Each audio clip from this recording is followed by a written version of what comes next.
BJP ಮಾಡ್ಕೊಂಡಿದ್ದಾರೆ. ಹುಂಡಾಜನ್ ಕಡೆ ಅವರು 20 ಜನ ಸೇರಿಸ್ಕೊಂಡಿದ್ದಾರೆ. ಸರಿ, 150 ಜನದ್ದು 1 ವರ್ಷದಿಂದ ಯಾರೋ ಕೇಳಿದವ್ರಿಗೆ ಅಲ್ಲಿ ಇಲ್ಲ 5,000 10,000 ಕೊಟ್ಟಿದ್ವಿ. ರೆಕಾರ್ಡ್ಸ್ ಪ್ರಕಾರ ಕೊಟ್ಟಿದ್ವಿ, ನೀತಿ ನಿಯಮ ಪ್ರಕಾರ ಕೊಟ್ಟಿದ್ವಿ, ಏನೇನು ಪ್ರೊಸೀಜರ್ ಬೇಕು ಅದ್ರ ಪ್ರಕಾರ ಮಾಡ್ಕೊಂಡಿದ್ವಿ. ಆಡಿಟ್ ರೂಪಾಯಿ ಕೂಡ ಬಂದ್ಬಿಟ್ಟಿದೆ. ಸರ್ಕಾರ ಸಂಘಗಳಲ್ಲಿ ಏನಾಗುತ್ತೆ ಅಂತಂದ್ರೆ 1 ವರ್ಷದ ಹಿಂದೆನೆ 200 ಜನಕ್ಕಿಲ್ಲ, ಒಂದು 100 ಜನಕ್ಕೆ 5,000 10,000 6,000 ಅನ್ನೋರು ಯಾರೋ ಕೆಲವರು ನಮಗೆ ಕೈ ಸಾಲ ಬೇಕು ಅಥವಾ ಕಷ್ಟ ಇದೆ ಅದಕ್ಕಿದೆ ಇದಕ್ಕಿದೆ ಅಂತೇಳಿ ನಮ್ಮ ಬೈಲಾದಲ್ಲಿ ಅವಕಾಶ ಇದೆ, ಆಡಳಿತ ಮಂಡಳಿ ತೀರ್ಮಾನ ಮಾಡ್ಕೊಂಡು ಅವ್ರ ಗಮನಕ್ಕೆ ತಗೊಂಡು ಎಲ್ಲ ವೋಚರಲ್ಲಿ ನಮ್ಮ ಇದರಲ್ಲಿ ಕ್ಯಾಶ್ ಬುಕ್ ಅಲ್ಲಿ ಸ್ಕ್ರೋಲ್ ತಗೊಂಡು ನಮ್ಮ ಅಕೌಂಟ್ ತಗೊಂಡೇ ಕೊಟ್ಟಿದ್ವಿ. ಯಾವುದು ಅದರಲ್ಲಿ ದುರುಪಯೋಗ ಆಗಿಲ್ಲ. ಆಮೇಲೆ ಅಷ್ಟು ಜನದ್ದು 1 ವರ್ಷದ ಹಿಂದೆನೆ ಆಡಿಟ್ ರಿಪೋರ್ಟ್ ಡೀಟೈಲ್ ಇದೆ. ಆಡಿಟ್ ರಿಪೋರ್ಟ್ ಅಲ್ಲಿ ಬಂದ್ಬಿಟ್ಟಿದೆ. ಈಗ ನೆನ್ನೆ ಮನೆ ಇವ್ರು ಹೇಳೋದೇನಂದ್ರೆ ಎಲೆಕ್ಷನ್ ಕಾಗಿ ಸೇರ್ಸ್ಕೊಂಡವ್ರು ಅಂತ ಅಲ್ಲ, ಎಲೆಕ್ಷನ್ ಕಾಗಿ ಸೇರ್ಕೊಂಡಿರೋದಲ್ಲ. 1 ವರ್ಷದಿಂದ ಆಡಿಟ್ ರಿಪೋರ್ಟ್ ಅಲ್ಲಿ ಬಂದಿದೆ. ಯಾರೋ ಕಷ್ಟದಲ್ಲಿ ಇರೋದು ಕೊಟ್ಟಿದ್ವಿ. ಒಂದೇ ಮನೆಯಲ್ಲಿ 5 ಜನಕ್ಕೆ 6 ಜನಕ್ಕೆ 7 ಜನ ಅಲ್ಲ, ಇಲ್ಲ ಅದೆಲ್ಲ ಸುಳ್ಳು. ಒಂದ್ ಮನೇಲಿ ಒಬ್ರಿಗೂ ಇಬ್ರು ಕೊಟ್ಟಿದ್ವಿ. ಈಗ ಇದೇನಂತಂದ್ರೆ ಕೃಷಿ ಸಾಲ ಆದ್ರೆ ಪಾಣಿ ಮೇಲೆ ಕೊಡೋದಾದ್ರೆ ಒಂದ್ ಮನೆಗೆ ಒಂದೇ ಕೊಡ್ಬೇಕು ಅಂತೇಳಿ ಸರ್ಕಾರದಲ್ಲಿ ಇದಿದೆ. ಈ ಕೈ ಸಾಲ ಡಾಕ್ಯುಮೆಂಟೇಶನ್ ಇಲ್ಲ, ಎಲ್ಲ ತಗೊಂಡಿದೆ, ಎಲ್ಲ ಡಾಕ್ಯುಮೆಂಟೇಶನ್ ಇದೆ. ಅದ್ರ ಬಗ್ಗೆ ಏನು ಸಂಶಯ ಬೇಡ. ಅದು ಸುಳ್ಳಪ್ಪ ಅದನ್ನೇ ನಮ್ಮ ಮೇಲೆ.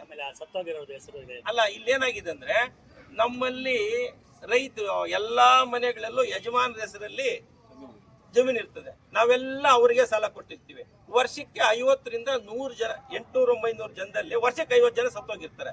ಅಕಸ್ಮಾತ್ ಲಿಸ್ಟ್ ಬೈಫರ್ಕೇಶನ್ ಮಾಡುವಾಗ ಒಂದ್ ಊರಲ್ಲಿ ಯಾರೋ ಸತ್ತೋಗಿರೋದು ಗೊತ್ತಿರಲ್ಲ, ಆ ಹೆಸರು ಕಂಟಿನ್ಯೂ ಆಗಿರ್ತದೆ. ಉದ್ದೇಶಪೂರ್ವಕ ಅದು ಇನ್ನೊಂದು ಆ ಹೆಸರು ಇಟ್ಕೊಂಡು ಅಂತ ಇಟ್ರೆ ಓಟ್ ಹಾಕರೆ ಯಾರು ಬಂದು ಫೋಟೋ ಬೇಕಲ್ಲ, ಐಡಿ ಕಾರ್ಡ್ ಬೇಕಲ್ಲ. ನೀವು ತಾಯಿಗೆ ಮಗನಿಗೆ ಸಾಲ ಕೊಟ್ಬಿಟ್ಟು ತಾಯಿ ಹೆಸರಿಗೆ ಬರ್ತಾ ಇದೆ ವೋಟರ್ ಲಿಸ್ಟ್ ಅಲ್ಲಿ, ತಾಯಿ ಸತ್ತು 5 ವರ್ಷ ಆಗಿದೆ ಅಂತ ಹೇಳ್ತಾ ಇದ್ದಾರೆ.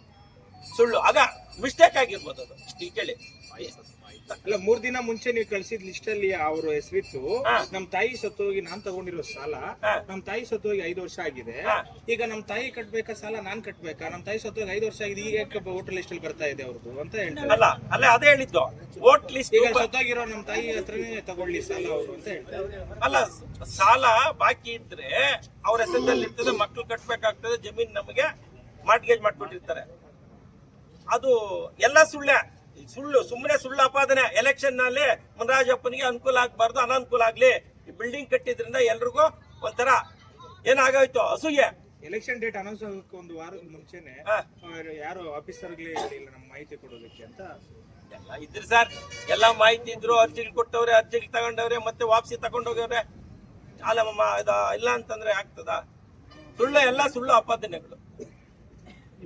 ಇಲ್ಲಿ ಯಾವುದೇ ದುರುಪಯೋಗ. ಆಮೇಲೆ ಇನ್ನೊಂದು, ಹಿಂದಿನ 5 ವರ್ಷ ಹಿಂದೆ ನಮ್ಮಲ್ಲಿ ಒಬ್ಬ ಸೆಕ್ರೆಟರಿ ಇದ್ದ ಹಿಂದಿನ ಆಡಳಿತ ಮಂಡಳಿಯಲ್ಲಿ. ಆ ಸೆಕ್ರೆಟರಿ ಇದ್ದಾಗ ಅವನು 80 ಲಕ್ಷ ರೂಪಾಯಿ ದುರುಪಯೋಗ ಮಾಡಿದ್ದ. ಅವನು ಒಪ್ಕೊಂಡು ಬರ್ಕೊಟ್ಟು ಮನೆ ಮಾರಿ 25 ಲಕ್ಷ ರೂಪಾಯಿ ಕಟ್ಟಿದ್ದಾನೆ. ಇನ್ನು 45 ಲಕ್ಷ ಕಟ್ತೀನಿ ಅಂತ ಹೇಳಿದ್ದಾನೆ. ಅವನ್ನ ಸಸ್ಪೆಂಡ್ ಮಾಡಿದ್ವಿ, ಡಿಸ್ಮಿಸ್ ಮಾಡಿದ್ವಿ, ಕ್ರಿಮಿನಲ್ ಕೇಸ್ ಹಾಕಿದ್ವಿ. ಸೆಕ್ಷನ್ 17 ಅಲ್ಲಿ ಏರ್ ಆಫೀಸಲ್ಲಿ ಕೇಸ್ ಹಾಕಿದ್ವಿ. ಎಲ್ಲ ಕ್ರಮನೂ ತಗೊಂಡಿದ್ವಿ. ಅದು ಬಿಟ್ರೆ ಇನ್ನೇನು ಒಂದೇ 1 ರೂಪಾಯಿ ದುರುಪಯೋಗ ಆಗಿಲ್ಲ.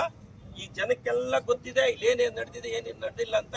ಈ ಸುಳ್ಳು ಆಪಾದನೆ ಅಂತೇಳಿ. ಆಮೇಲೆ ಎಲ್ಲಾ ಮತ ಬಾಂಧವರಲ್ಲಿ ನಾನು ಕೇಳ್ಕೊಂತೀನಿ, ನಮ್ಮ ಇದರಲ್ಲಿ ನನ್ನಿಂದ ಅವರಿಗೆ ಸಹಾಯ ಆಗಿ ಅನುಕೂಲ ಆಗಿ ಇಷ್ಟೆಲ್ಲ ಅಭಿವೃದ್ಧಿ ಪಡಿಸಿರೋದು ಅವ್ರಿಗೆಲ್ಲ ಇಷ್ಟ ಆಗಿ ನಾನು ಒಳ್ಳೇನಂದ್ರೆ ನನ್ನ ಕೈ ಹಿಡೀಲಿ, ಅಲ್ಲಿ ಕೂರಿಸ್ಲಿ.